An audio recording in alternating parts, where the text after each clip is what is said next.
I want to bring in another constituent of yours, Eric Kramer. He grew up in Racine County. He's a financial analyst. Eric.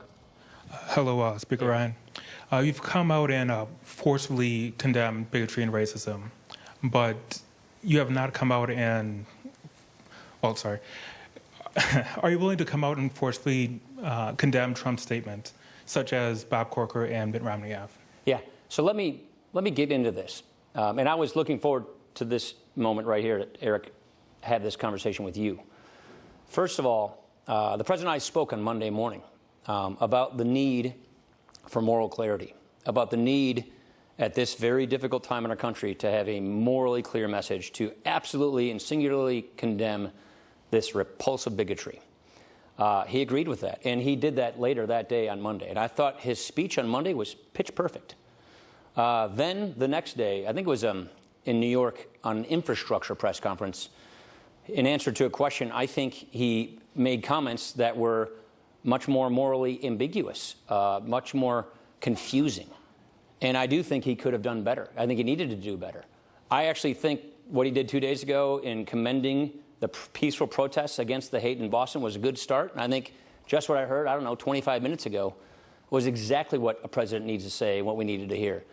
So I do believe that he messed up in his comments on Tuesday when it sounded like a moral equivocation, or at the very least moral ambiguity, when we need extreme moral clarity. Let me just back up for a second and make one or two other points. It should not be about the president. This is not about Republicans or Democrats. This shouldn't be about some vote in Congress or some partisan issue. This is so much more important than that. This issue speaks to humanity, our country, our society, our culture.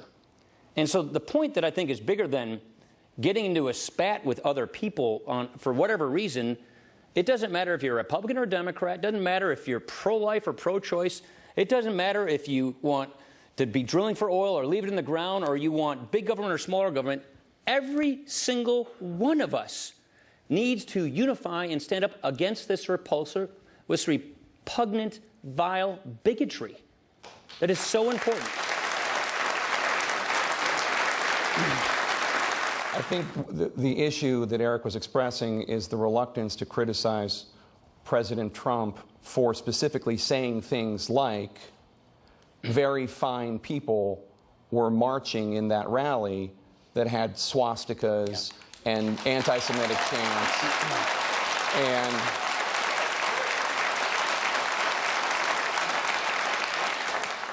there were not any very fine people in that rally. That's right. That's right. That's right. And it wasn't morally ambiguous. It was morally wrong. That's what the president said. Let me just add to what you just said. I have a hard time believing if you're standing in a crowd to protest something and you see, you know, all these anti-Semitic slogans and the Heil Hitlers and the swastikas, that you're good with that and you're a good person. You're not a good person if you're there. That's just so very clear. So I totally agree with that, and that's why I think it was not only morally ambiguous, it was. I'd like to ask you what concrete steps that you will take to hold the president accountable when his words and executive actions either implicitly or explicitly condone, if not champion, racism and xenophobia. For example, will you support the resolution for censure?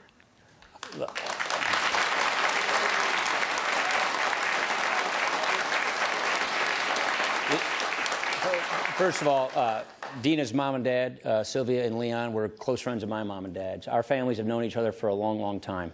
And we are family friends. But I just disagree with you. I will not support that. I think that would be so counterproductive. If we descend this issue into some partisan hack fest, into some bickering against each other, and demean it down to some political food fight, what good does that do to unify this country? We want to unify this country against this kind of hatred and this kind of bigotry. So I think that would be the absolutely worst thing we should do.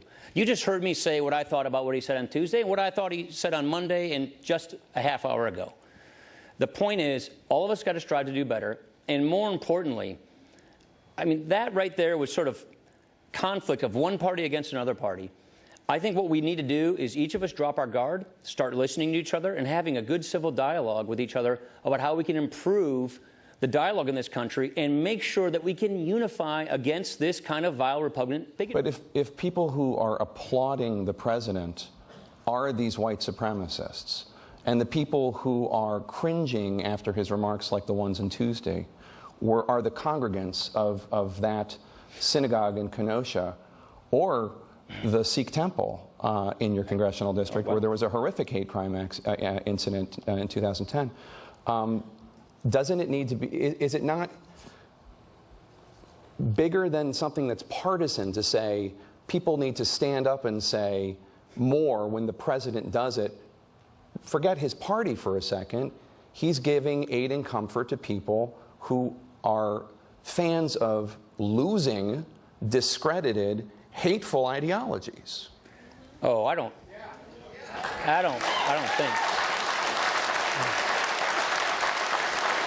The people who applauded his remarks on Tuesday were David Duke and Yeah, that's Richard right. Spencer. That's why I said those remarks. He messed up on Tuesday. He was right on Monday, and he was right just about an hour ago. I think we were. He was wrong on when he was reading from podium. Yeah, I think he messed up on Tuesday. So let me say it this way. It is very, very important that we not make this a partisan food fight. It is very important that we unify in condemning this kind of violence, in condemning this kind of hatred. And to make this us against them, Republicans against Democrats, pro-Trump, anti-Trump, that is a big mistake for our country, and that will demean the value of this important issue. Do you think, as Mitt Romney, your former running mate, or I guess you were his former running mate, however that works, Mitt Romney said President Trump needs to apologize. I just think he needs to do better, and I think he just did today.